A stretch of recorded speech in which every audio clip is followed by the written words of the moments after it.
All right. We are close to the end. I think you know that our next class is our last one that we will meet in person, and then we will finish the rest of the semester virtually.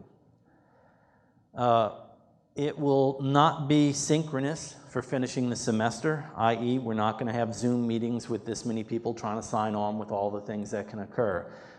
It will be asynchronous, which means I'm just going to send you handouts to look over.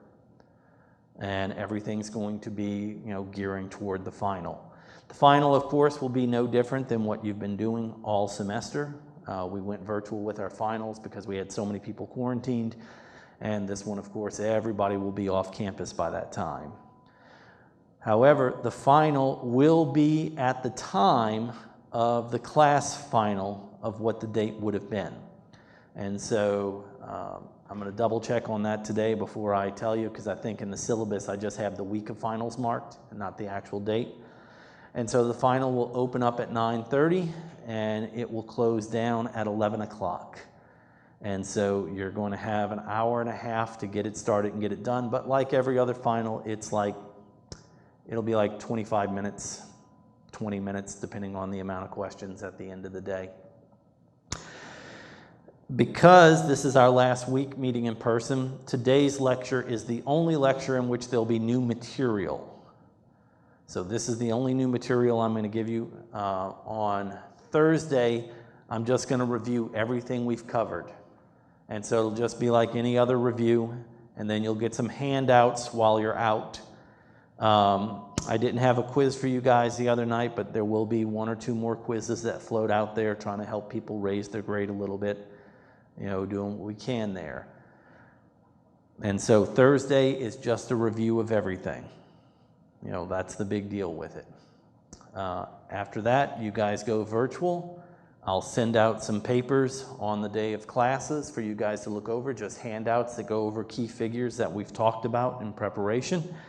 And then we'll hit finals week. And for the final, you'll have an hour and a half of what would be the class time to start and finish.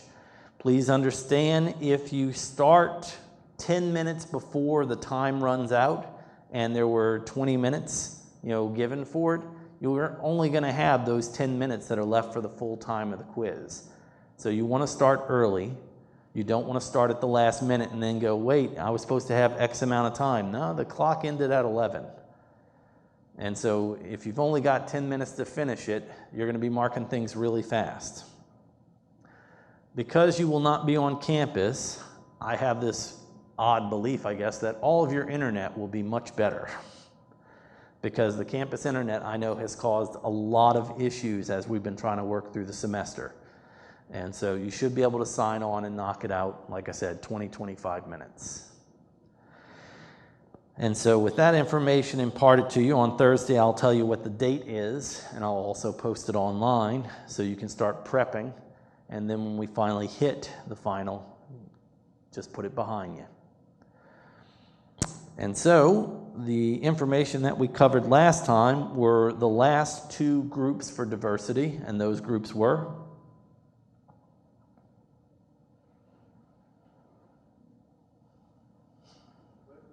women.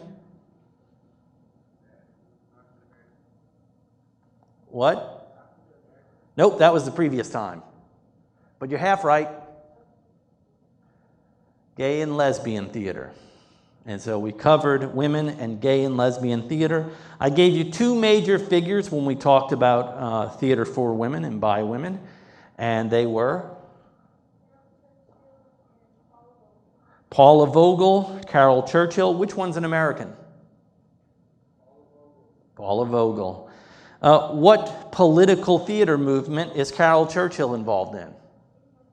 In Your Face Theater. Considered one of the masterworks of Churchill is Top Girls. Fascinating play with two vastly different Act 1 and Act 2s. What play did Vogel win the Pulitzer for? How I Learned to Drive. Thank you both. The Ridiculous Theater Company was founded by Charles Ludlam. What city was it founded in? I know, curveball. I did mention it. San Francisco. The Ridiculous Theater Company was located in San Francisco. What was the purpose of the Ridiculous Theater Company?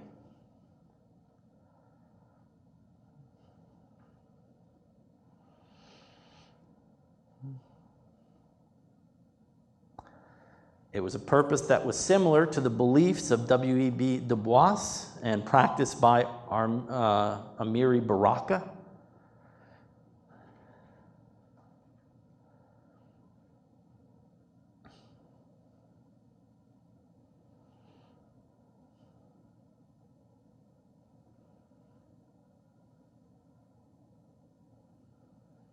We were on such a roll. And then somebody tilted the lane. Everything went gutter.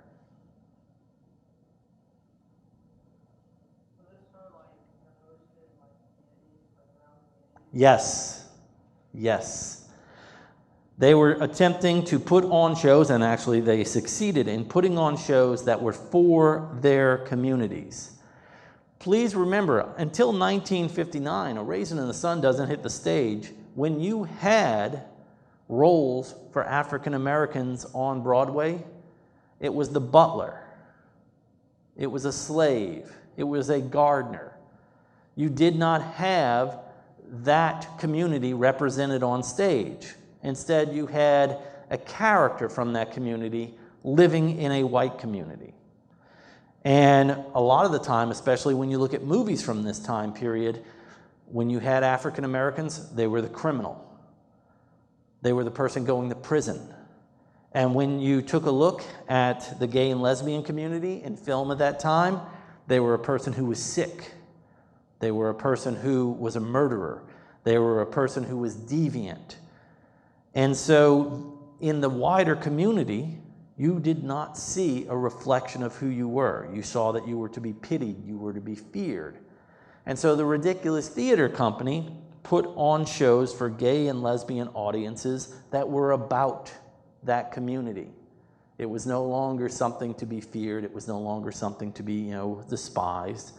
Amiri Baraka did the same thing when he was creating black theater. And the W.E.B. Du Bois quote is, "By us, about us, and for us." And so the Ridiculous Theater Company was putting on shows that were about their community, and they were putting them on for people who were part of their community. 1968.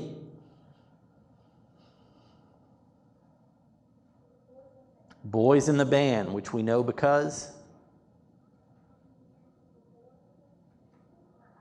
it's 10 years after, roughly, 59 to 68. But Raisin in the Sun broke a glass ceiling. Same thing in 68 with Boys in the Band because, yes, it's the first openly gay show to be in New York on a major stage. The first openly gay. They had always had, gays in shows, and there had always been gay characters in shows, but they were always inferred to be. This was the first show in which a character walks in and says, "I'm gay." Did not happen before then, and especially not in a light where it was not something to be pitied or despised. And so 68, the Boys in the Band, first openly homosexual play, to play in New York. Who wrote it? Mort Crowley. Mort Crowley. And then there was one last major figure that we talked about.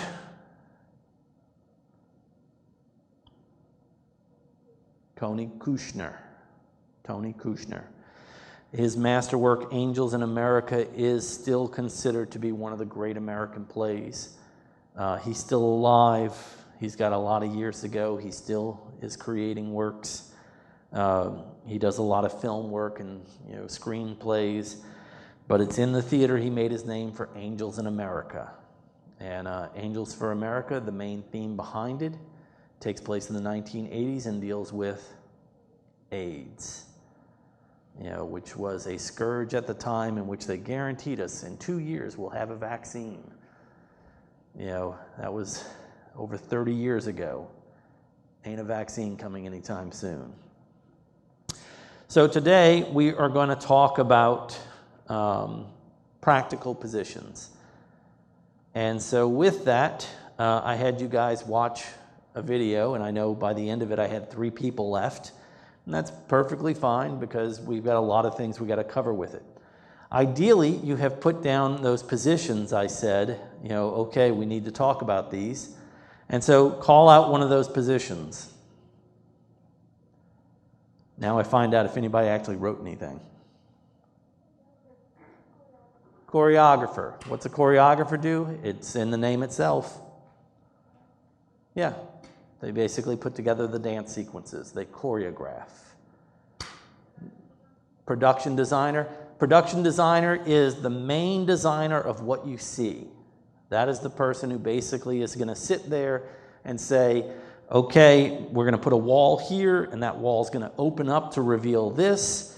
The lighting that's going to hit it is going to look like this. But the production designer is the person who works with the lighting, and sound designer and everyone else, they're the one who works directly with the director. What else?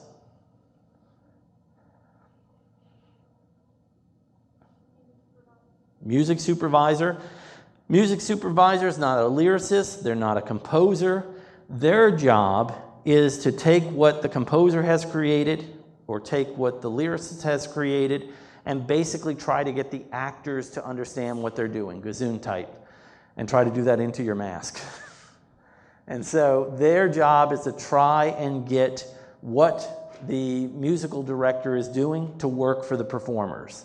They're much more hands-on with the performers. What else?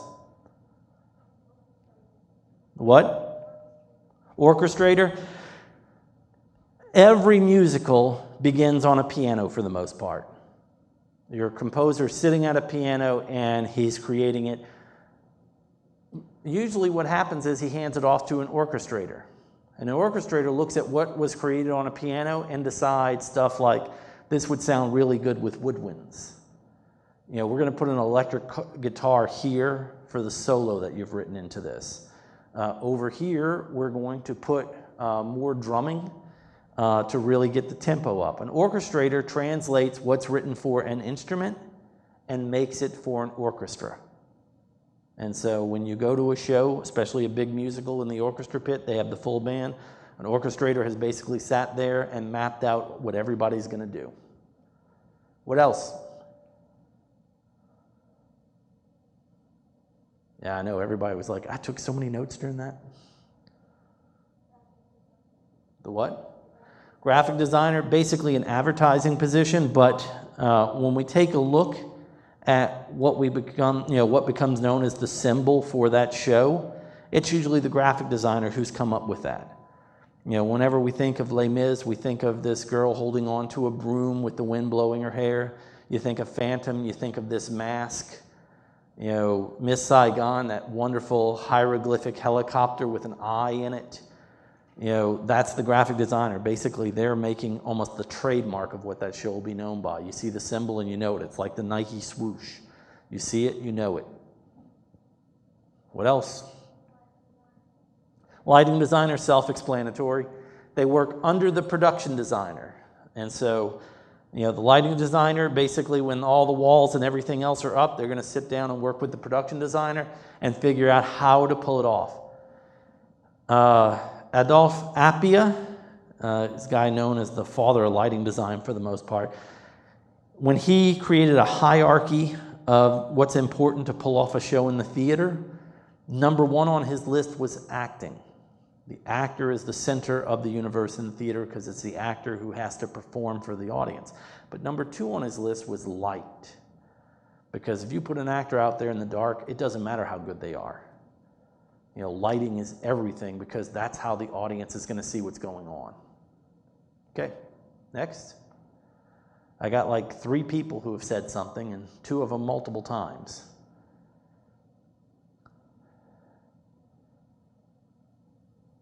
It's as if I put a video on with a tranquilizer in it for you.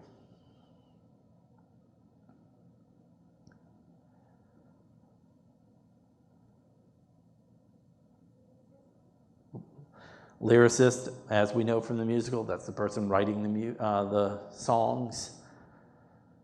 As the composer is writing the music that's going to go into it. With Miss Saigon, it's the same team that created Les Mis. That's what gave them a lot of clout to say, hey, we're going to make a musical that's going to use Vietnam as a backdrop.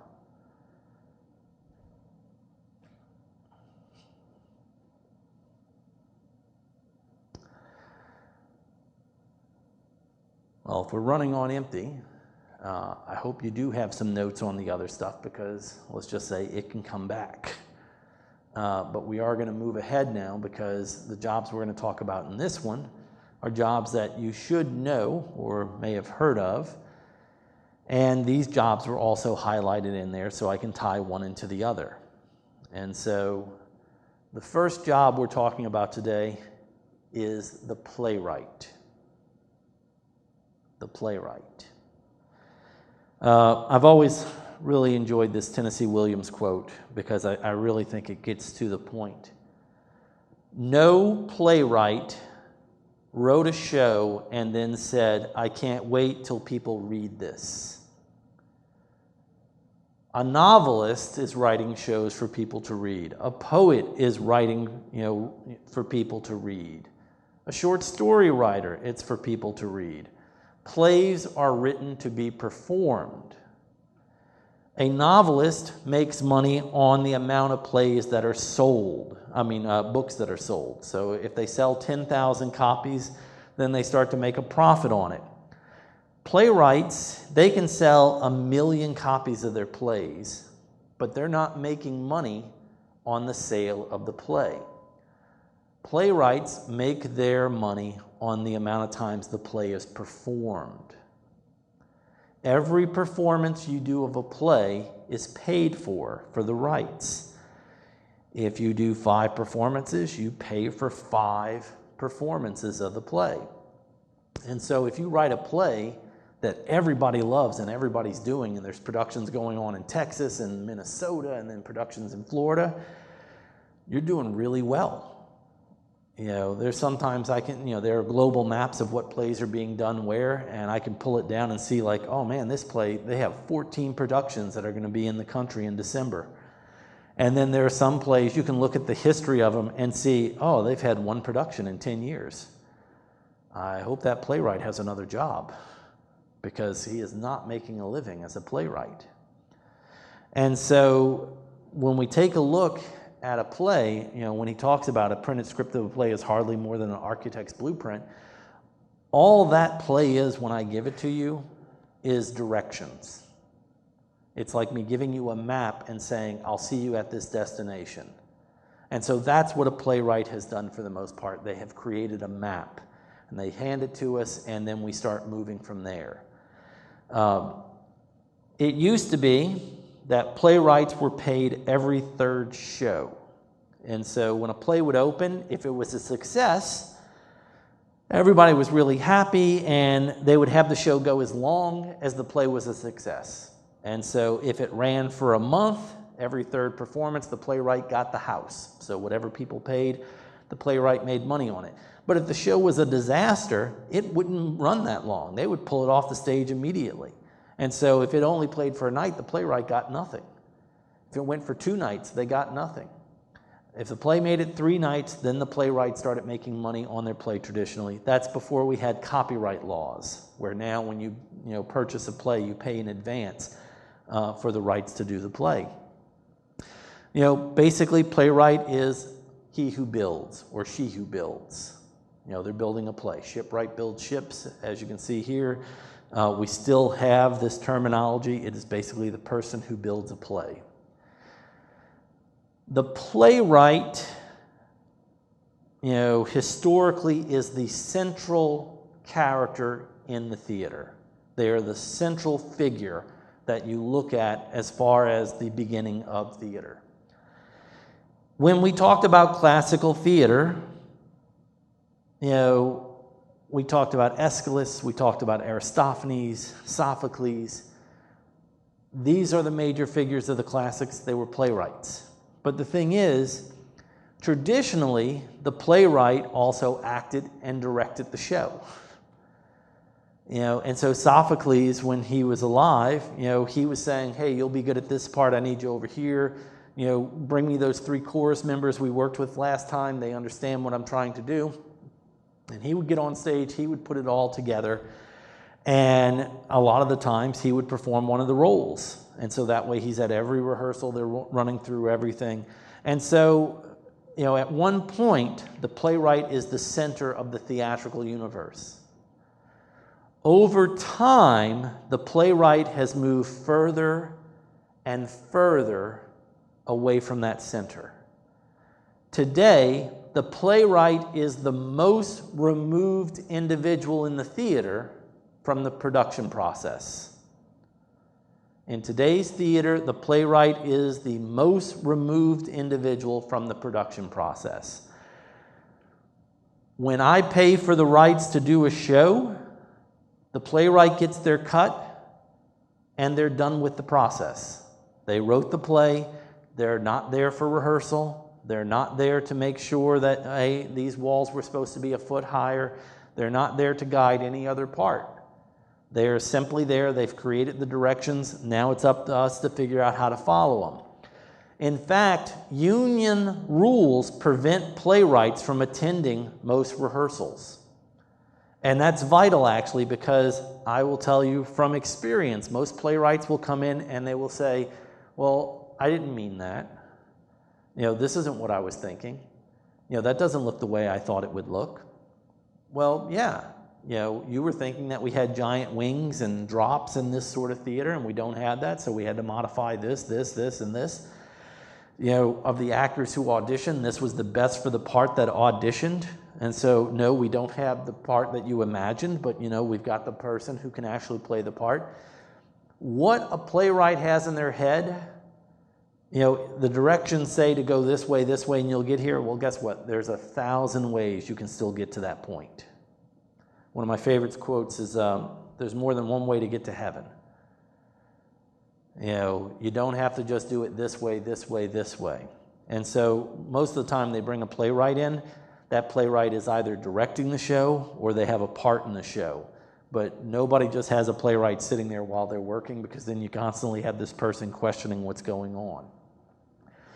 When shows are in their first runs, before they're solidified and for sale for rights and everything else, usually in performances, playwrights will do revisions, what they're talking about here. Why? Because you see it in your head, but then you see that first cast and the way they do it, and you realize, she doesn't seem as strong in this part. I'm going to rework that to bring her character more prominence. It happens all the time for first productions. Then after that first production opens, then the play's in concrete. Then they're going to start publishing it for people to do. But when it's in that first run, before it's ever reached publication, it's just going to open on stage, playwrights constantly tinker with their work, changing things. It's actually a vital part of the process, because now you actually see it. You're no longer just there going, I hope it works this way. Playwright workshops have actually existed a lot longer than we give them credit for. A name we give for this is new play development. It became a rage in the 1980s, new play development. And basically, new play development is just workshopping a play. What that means is the playwright has written a work. It's never gotten a performance. It's not in publication. But he needs feedback. He needs to know, well, is this working or isn't this working? And so what does the playwright do? Well, he tries to get his play into a workshop. There are very popular playwright workshops, like the Eugene O'Neill Workshop in Connecticut, which you send in plays and they pick all right, these 20 playwrights, we're going to look at their work. And when you show up, it's a bunch of playwrights and directors and actors, and they sit around and they read the play and they give the playwright feedback. And so they may say, well, this is the most interesting character in the show, and then they die. And you still got 2 acts to go in the show. And Tennessee Williams, who I opened up with for the slides, and I'll be ending with, he would send copies of his plays to friends. and get feedback. And he would have plays, directors would come to him and say, listen, we're in the process and everything else. Can you look at this again? And he constantly revised plays. In his Cat on a Hot Tin Roof, the character of Big Daddy, which is considered one of the most iconic characters in theater, dies in the play very early on. And the director, Elia Kazan, went to him and said, you can't kill this character. This is, one of the greatest characters in the theater. And so he rewrote the play, where now at the end of the play, Big Daddy finds out his cancer is terminal. And so, Big Daddy makes it all the way through the play, only to find out in the end he's going to die somewhere after it. What is Tennessee Williams' most iconic play? We actually covered it the last test. It was a big deal. 1947. Play takes place in New Orleans.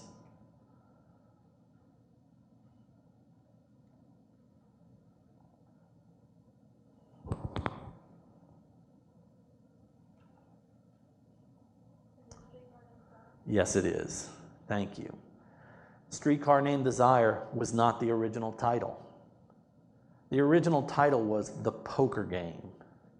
And he sent it to a buddy, and the buddy looked it over and was like, this is a great play, and the title is awful. And that, and then he, asks other friends of his, well, what'd you think of it? And he says, well, a buddy of mine says the title's bad. And they were like, yeah, the title could use some work. Nobody talks about The Poker Game. We talk about A Streetcar Named Desire. Everybody has heard that title at some point in their life because it's iconic. But it was one step away from not being there. And so that's workshopping a play, is when others look at the play, read over the play, talk to you. You've got actors standing up and reading the parts while trying to perform so people can actually see what it's going to look like.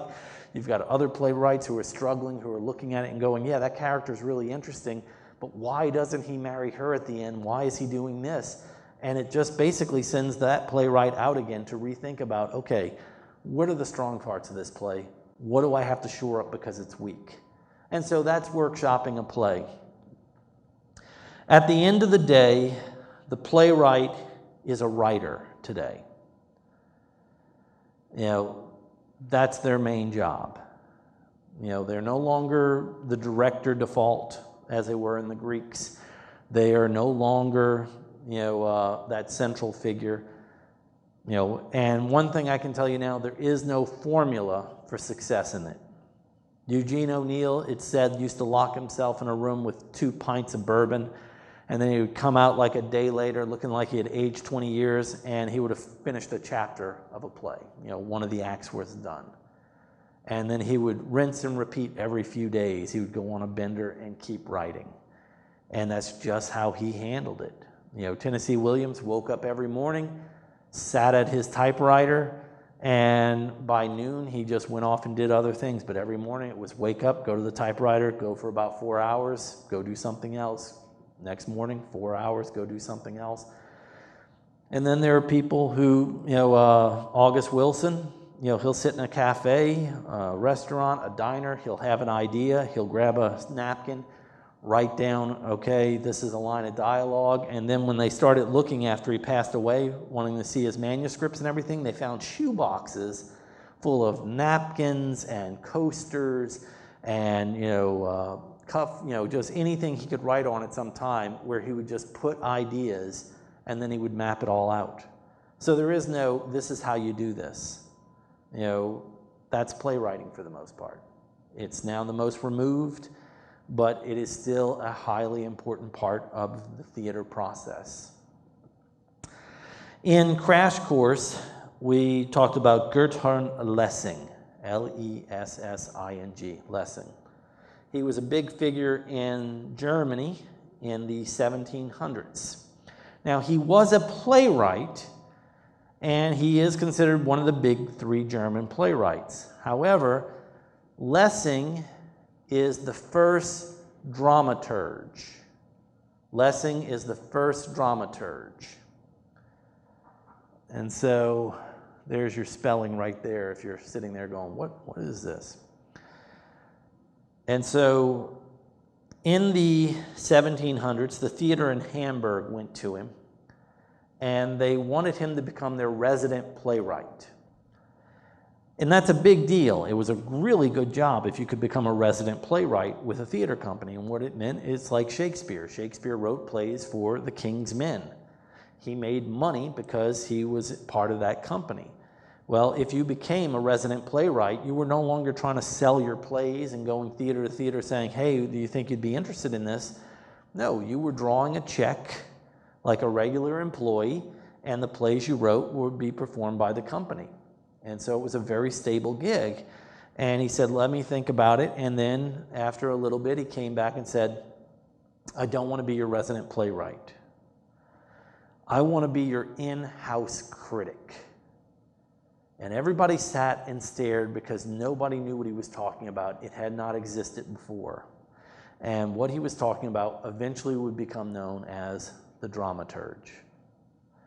And so dramaturges can be broken up into two functions, but their jobs for the most part they are the Jeopardy player in the theater. And by the way, they are a luxury position in a theater. Alabama Shakespeare Festival has a full-time dramaturge. That's the only full-time dramaturge in the state of Alabama. So it's not like these jobs are like, oh my God, I'm going to be a dramaturge. But as far as like, steady income and everything else, one person controls that. You don't have anybody else for it. And so it's a luxury position because really the only ones who have a dramaturge as an employee are really high-end theaters. For the most part, a dramaturge is a contractor, will get brought in. And so what I mean by they're your Jeopardy player is their main thing is they do research. Now, if they're an employee, they actually work with new playwrights. They try and help plan out the season. They tell you what new plays are coming out. They read like maybe 150 to 200 plays a year. So they can then look at the director and everybody and say, okay, these are the plays that fit the cast that we have already here. Production, support, interpretive work. Really, if I have to sum up what a dramaturge's real vital work is with a show, is that if an actor has a question about a play, the dramaturge is usually who you can turn to. If a director has a question or a designer has a question, the dramaturge is who they turn to. And so the dramaturge is the person who immerses themselves in research to know what's going on. If we take a look at Angels in America, the dramaturge would have to work for that. Well, the play came out in the 90s. It's about the 80s. Not a big time difference. But the dramaturge is going to have to know about Reagan politics because politics is such a big part of the show and would have to explain to actors. Because if we were putting on that show, not many people in here would understand that until the Fair Housing Act, you could deny a homosexual from renting your property. In fact, there were bills that attempted to be passed in the 1980s which would prevent homosexuals from teaching in middle or high school or elementary schools because they said, well, if they were allowed to teach on those levels, that students might feel that this was a lifestyle that you could gravitate to, and there was nothing wrong with it. So you have to ban those individuals from teaching in it. Well, I don't expect you guys to know that, but if we're putting on Angels in America, you have to know that, and that dramaturge is the one who can explain it to you. They're the one who explains to the designer, why people were wearing fanny packs everywhere in the 90s and the late 80s. Hey, it was the big fashion thing at that time. They're the person who can turn around and explain, yes, at the time this was going on, there was no AZT or any other drug to fight it. And so when you were diagnosed with AIDS, you generally were going to last about 60 days. And they hadn't made the connection yet between HIV and AIDS. So they knew you had something, but they didn't know how it connected exactly. And so one of the reasons the characters are so scared, when they're told they have it, they know they're going to die, but they don't understand why. They don't understand how it works. And so the dramaturge informs all the other people working on the show. In the documentary I showed you, there is an individual who does that job. Can you tell me at what point that comes into play? Please.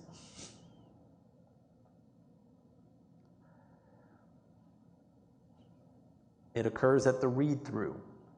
They've got all these actors sitting in there. Now, if you remember, they did a lot of traveling to find the actors to play these parts. You know, in the end, they found Lea Salong in the Philippines, and she's going to originate the role. If you don't know how her life turned out after, if you've ever seen the animated Mulan, she does all the singing in that. She does a lot of voiceover work and singing in a lot of programs. And so she's been very successful in the field. But the problem is the Philippines, France, Indonesia, Hong Kong, where they found all these actors to play all these parts, they don't know about American involvement fully in Vietnam.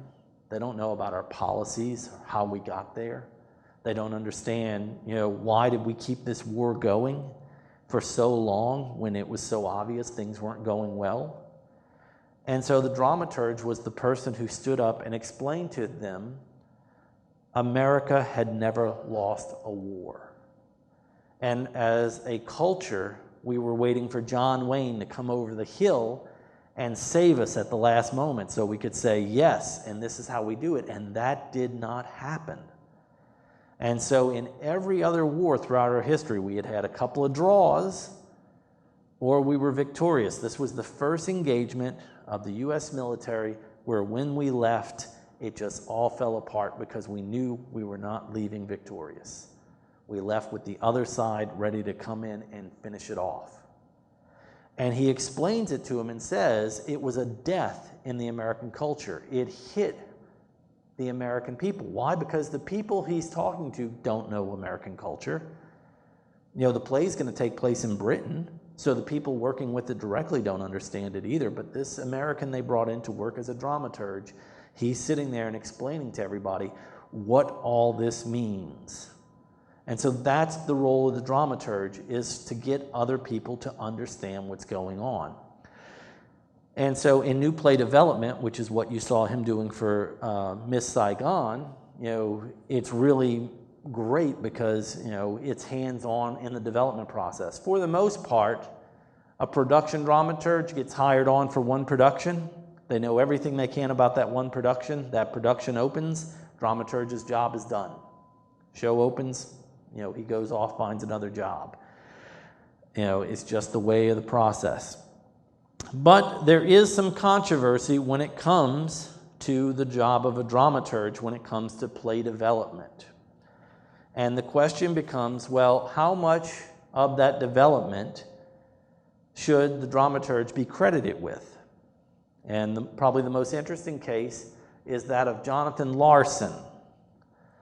Jonathan Larson wrote the book, the lyrics, and was the composer for Rent. Rent opened in the 1990s and it ran for 10 years. And so it was a highly successful show.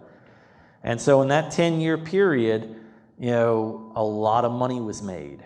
Now, Rent is actually based off of a French opera, La Bohème.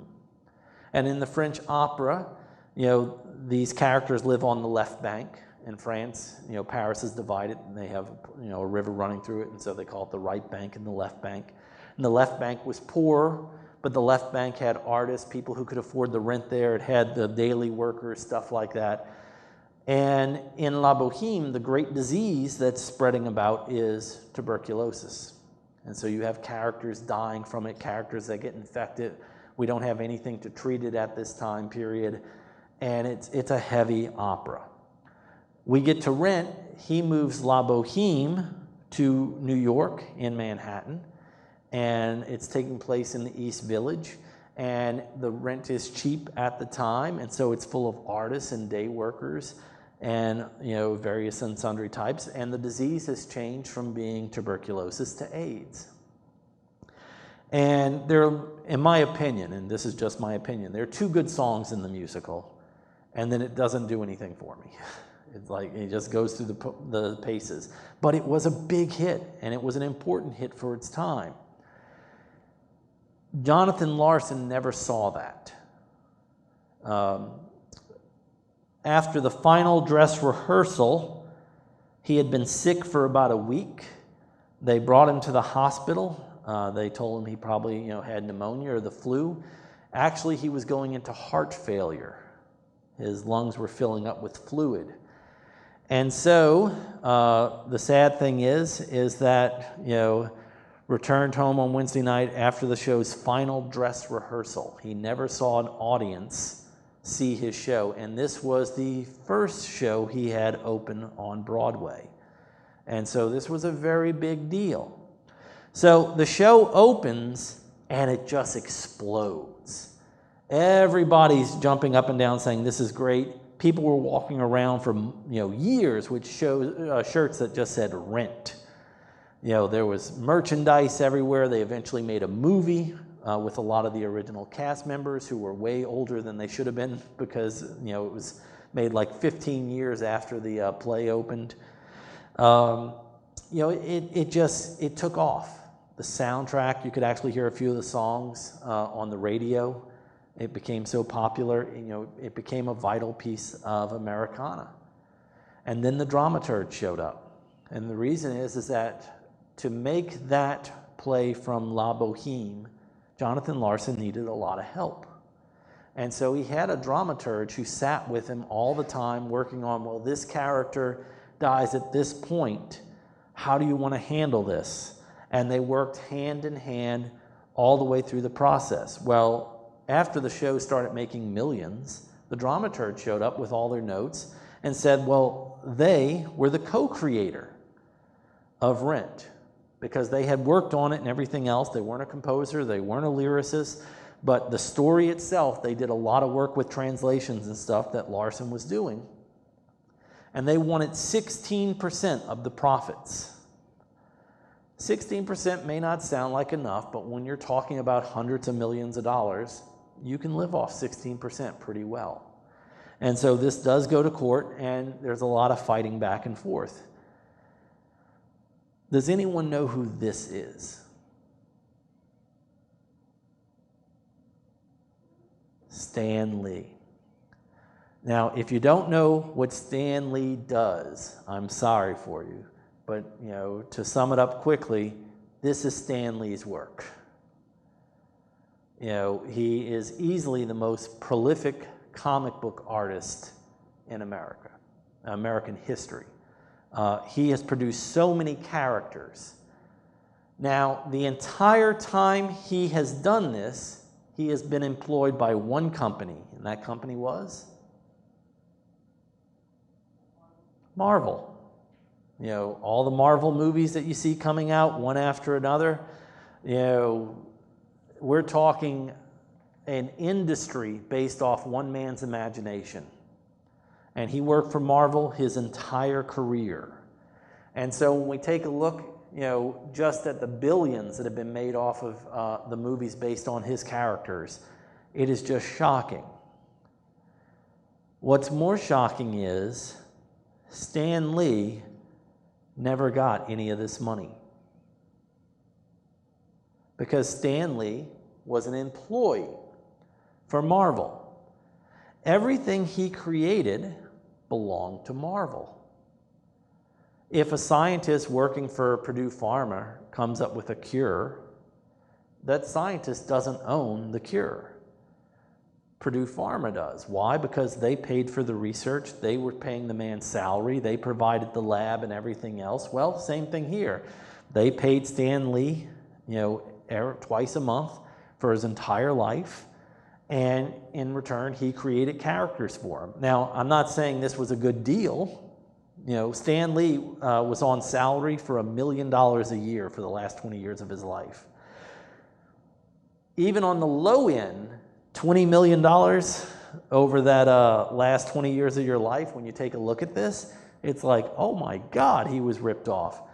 But even Stan Lee said, listen, this was the best job I could get at that time.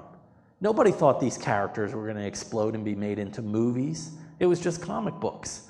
We didn't think cartoons were going to go from it.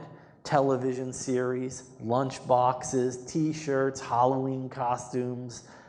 When you add up all the different ways that his characters make money, it's like, oh my God, how did this actually occur? He made a lot of money on the side. You know, you can see him in every Marvel movie up until he died. They always found some small part for him to play where he picked up some extra money. But at the end of the day, he was what they call a work-for-hire artist. A work-for-hire artist, what they create belongs to the person who paid for it to be created. Work-for-hire artists are also contractors at times. And that's what a dramaturge is. They're a work-for-hire. If you hired a contractor to build you a shed, and they build the shed, and then 10 years later they come back and they see you and they say, hey, I see that shed's still up. I think you owe me like $1,000 more because it's good. You would look at them and be like, I'm sorry, you got to leave now. Because you paid them for their job, they did their job is done. And that's what the courts ruled when it comes to dramaturges. The judge went out of his way to say, yes, I understand the contributions you made to the show. Yes, I understand all the things that you were able to answer for Mr. Larson that he was struggling with. However, Mr. Larson was paying you at that time to help with those issues. You know, you were a work-for-hire artist helping him, a contractor. And so at the end of the day, the work belongs to Jonathan Larson. And so no, the dramaturge did not get 16%. They appealed the case several times, and finally his family gave them a settlement for them to go away because they were tired of it being dragged through courts for about half a decade. But a dramaturge, as vital as they may be in the creation of a work, is not the creative artist behind the work. They are an individual who is helping it. They are not the force behind it, so they don't get those same rights. The next position we're talking about is the position that makes everything happen. And yet, it's one of the biggest names you see in a movie or on an album or anything, and yet almost no one can tell you what this person does. The producer. And the reason they have board of directors here is because a nonprofit usually doesn't have a producer, but they need people who do the same job as a producer. And so the very first line tells you the number one job of the producer. The producer is the bank. They are the individual that is putting up the money. Who was the producer of Miss Saigon? He plays a dominant role, especially in the beginning.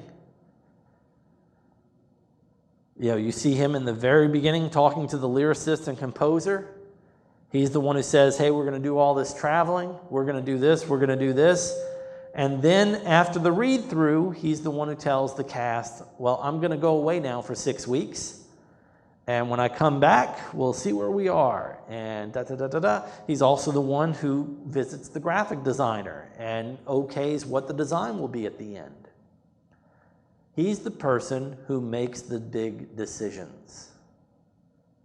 He's the person who has to hire people. He's the person who's the last word on the firing of people also. The producer of Miss Saigon was Cameron Mackintosh.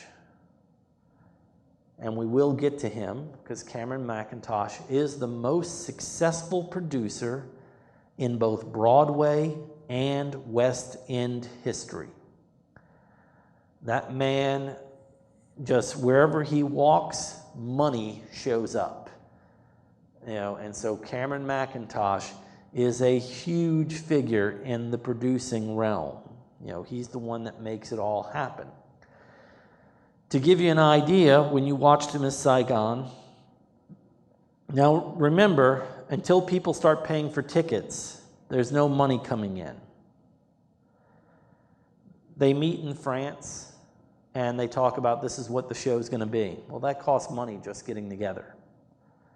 From there, Mackintosh is based out of London. His composer and lyricist are based out of France. He picks them up. They end up in New York. But it's not just them. They've also brought a music supervisor. They've brought with them the choreographer, all these individuals, and they're going to be in New York for about a week or two looking at actors. Well, that's more money that has to go out. Airfare, travel, hotels, all that's being paid for by the producer. From there, they went to LA. Same cycle, everything's paid for by the producer.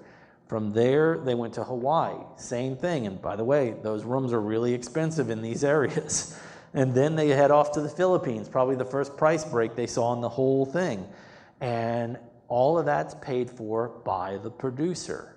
That's the investment that was made before they even had the actors to try and put on a show. Then they had to get all the actors together in London. They had to get all of the paperwork done for them. They had to get all the immigration stuff out of the way. They had to rent the space for rehearsals. And all those actors are paid during rehearsal. You don't get people to pack up and move across the world so they can sit there and wonder whether or not they're going to eat. And so you're paying rehearsal pay, which is usually 2/3 of what their performance pay will be. There's still not a ticket sold. This is all money just going out. And so he just keeps paying it. 6 weeks of rehearsal later, the show's not ready to open, it's just got form. But while that show's been rehearsed and you're paying them, you're also paying designers. You're paying the scenic contractor, this person who they give the design to from the designer, and okay, now make this happen. You're paying the rental for the theater you're going to be performing in, and working out contracts for that. You've had to deal with every union. For actors, stage actors, it's Actors Equity. For the Directors Guild, you're having to pay them. You've got to pay for the designer unions. You got to pay for a stagehand union. You've got to cover all those expenses. And then after 6 weeks, you've got about 6 more weeks where they're trying to put the show together now with the costumes. You're trying to put it together with the technical ramifications. And then opening night comes, and you were so in debt by this point that it's going to take forever. And when a show opens, it's not pure profit. Why? Because you're still paying the rent, you're still paying salaries. The director show opens, they're unemployed. You don't need a director once a show opens. The designers are unemployed once a show opens. You don't need them anymore. But you still got to pay the actors, the technicians, and all the other individuals. You got to pay power bills and all this stuff.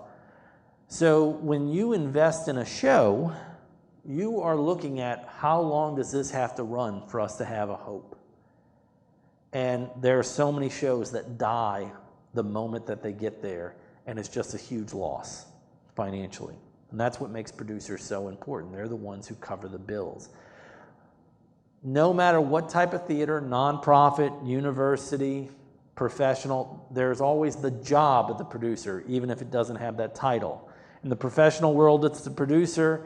In education, that funding comes from somewhere. For a nonprofit or community theater, that funding has to come from somewhere, and usually there's a board of directors who watches over and does all those same jobs. We have had producers since the Greeks. And so all that Greek theater that was put on, it was considered a civic duty to pay for it because it was religious ritual. The choragus. This was the wealthy guy who showed up and actually put the money up for those plays to be performed at these big festivals.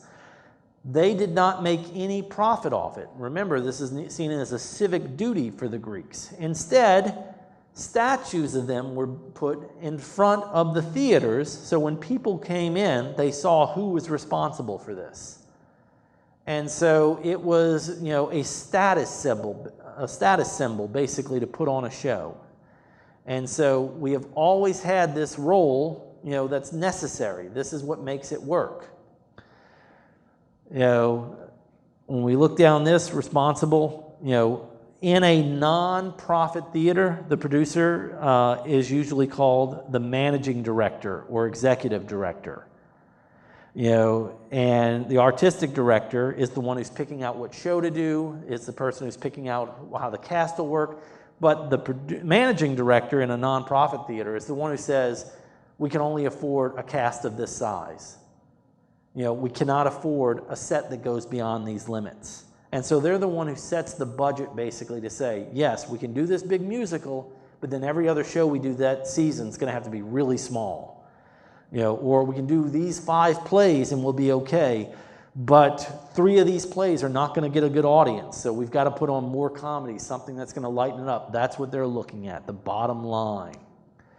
I put this chart up because this is really an elaborate chart that shows the power structure.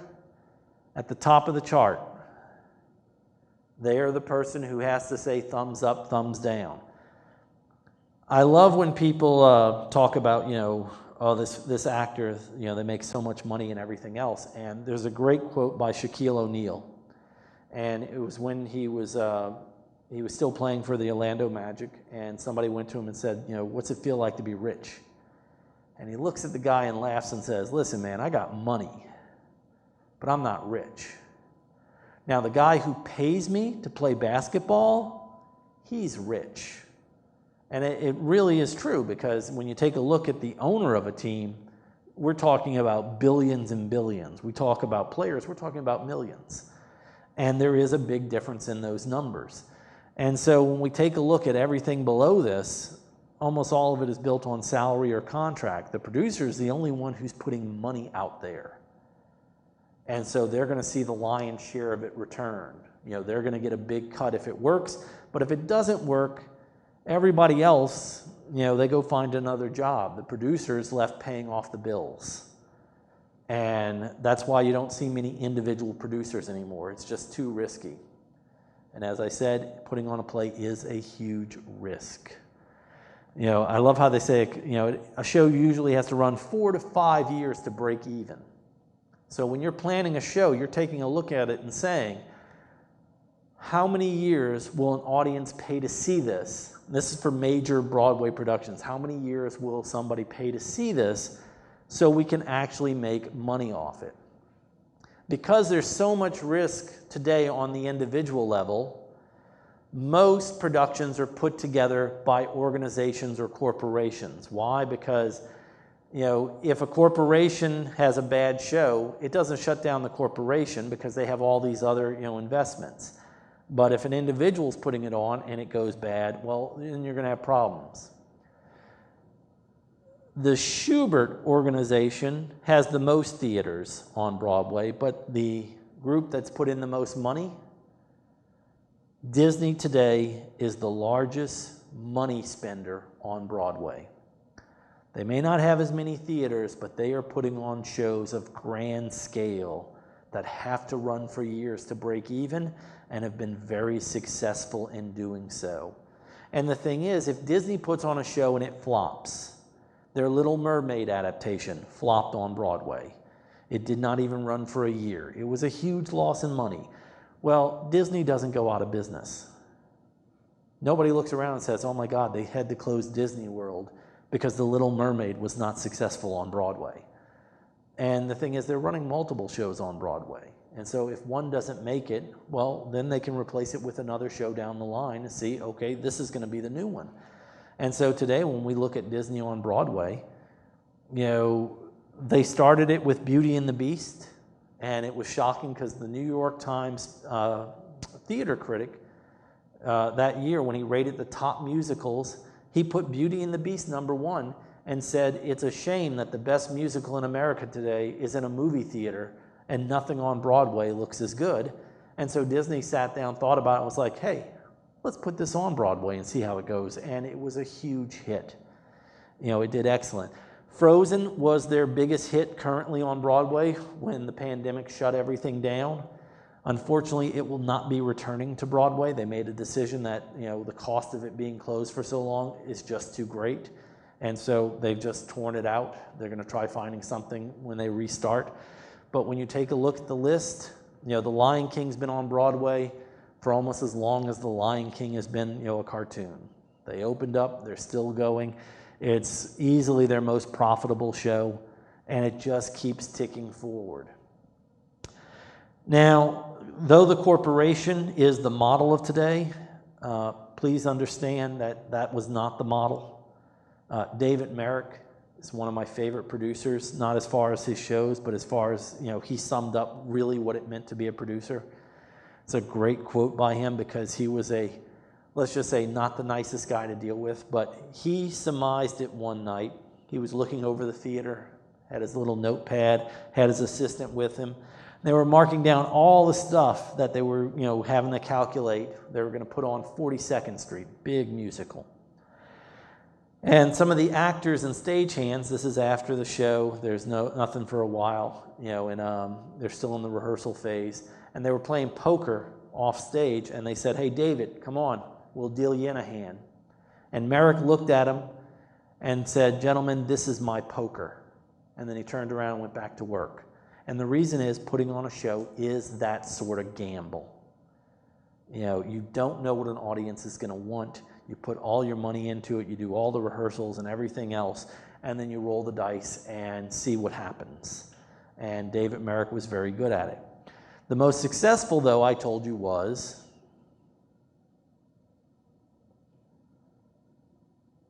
I only asked because I said his name less than 10 minutes ago.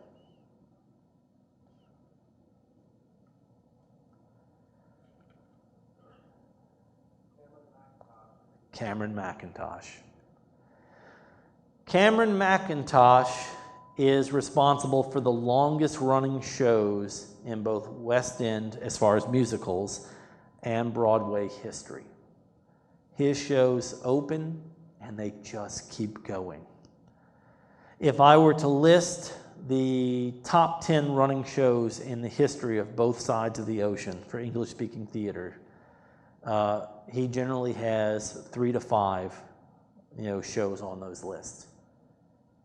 And at this point, those shows just make money. They've been running for so long, every performance is just more profit. The longest running show in Broadway history is a Cameron Mackintosh show. Anyone? Longest running show in Broadway history. What has been playing longer than anything else?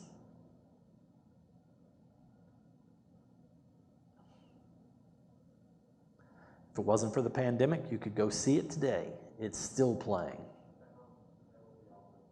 Yes. Phantom of the Opera opened in 1988, and it is still playing. Phantom of the Opera started turning a profit around 1991. From 1991 to this year, it's just made money. That's an amazing run. Number 2 is Cats, and that was a Mackintosh musical. Number 3 is Les Mis, and that was a Mackintosh musical. When number 1, 2, and 3 are all your shows, and they generally paid for themselves in 3 years, and they're still being performed where you can go see them, there's serious money with Mackintosh. He is considered to be one of the most powerful men in theater on both sides of the ocean, and also one of the most powerful individuals when it comes to just entertainment. It's not just that, but the movie rights for all the shows he's allowed. It's a big deal. And so Mackintosh is that individual who puts on hits. That's what he's known for.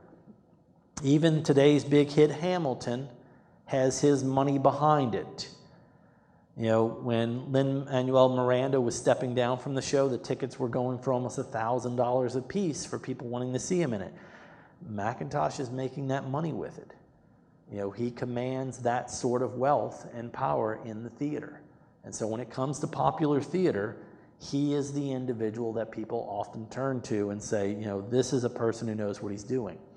Interestingly, Disney has hired Mackintosh after they had the Little Mermaid debacle, because they didn't want to be known as a company that had a hit and then a miss and then a hit and then a miss.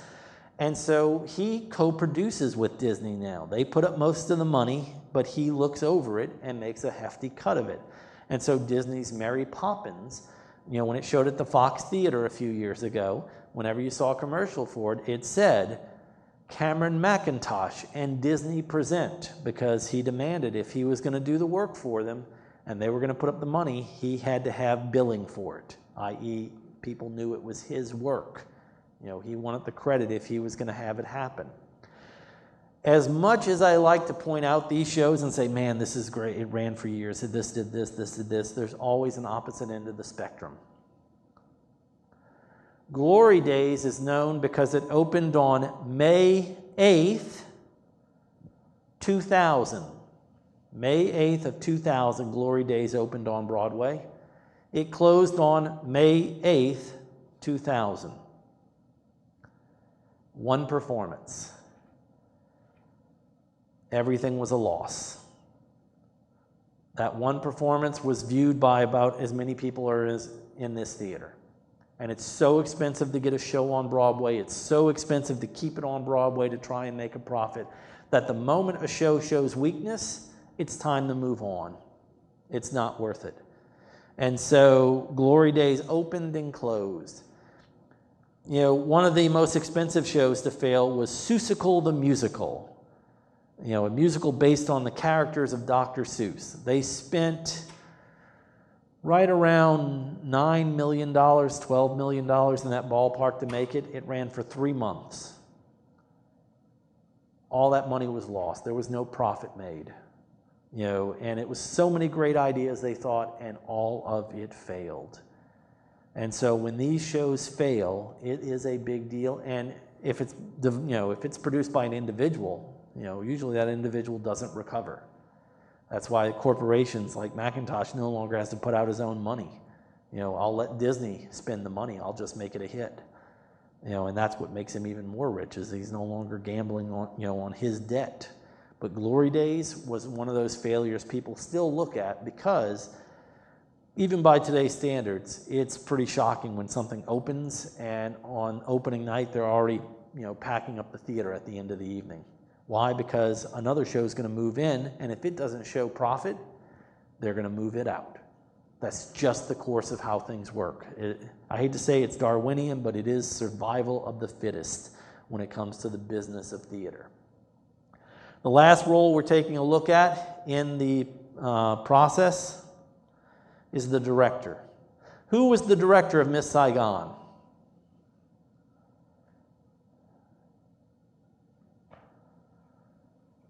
I love how everything freezes like, another name. Nicholas Hytner. Thank you. Nicholas Hytner.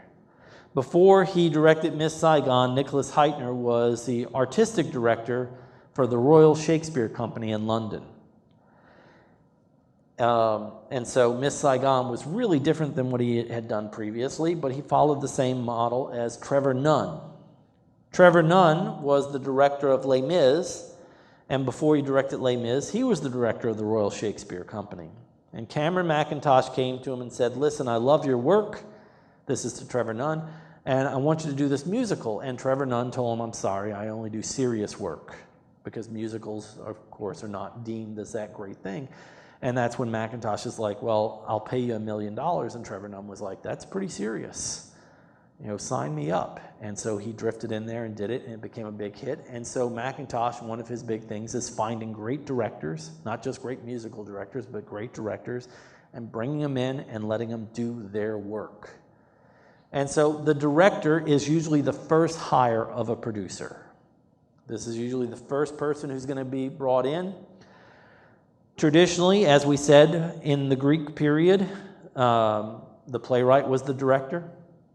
When we get to the Renaissance, and for much of history, it's the lead actor who becomes the director.